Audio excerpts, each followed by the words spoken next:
I was at Google, and we published a paper called the cat paper. And the cat paper was, basically we asked the computers to watch YouTube and tell us what they find. We had a lot of capacity, compute capacity, so they would take YouTube videos, cut them into 10 frames per second, and compare the patterns on the 10 frames, basically trying. And then one of them said, I found something, we had to write a bit of code to find out what it found, and it had found a cat. Of course, it's YouTube, right? And it didn't only find one cat, it found what makes something a cat. It could literally find every cat on YouTube. We never taught it how. We never understood how it did it. Understand that, right?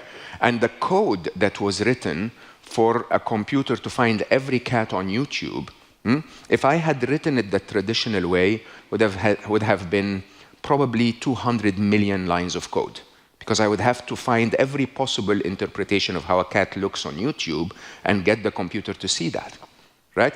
That code was this big. Right?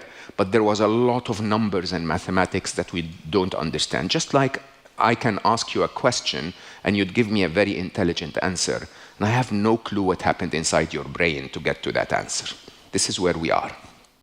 To deal with stress has very little to do with the external force, as a matter of fact. So if the external force is applied to you out of your control, what you can do is increase your abilities and skills and resources, and then you will feel less stressed. The challenge will be the same. It will be a challenging time, like the times we're going through now in business, for example, with economic crisis and geopolitical issues, but you will not feel stressed about it. You'll be carrying the same load and not stressed about it.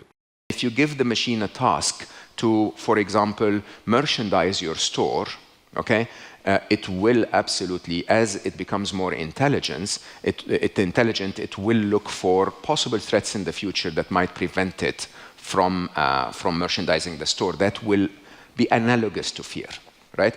And all of the other emotions, anger. Anger is a difference in value set. It's a form of fear, but instead of fight or flight response, there is a hiss response. Let me, scream so that you run away.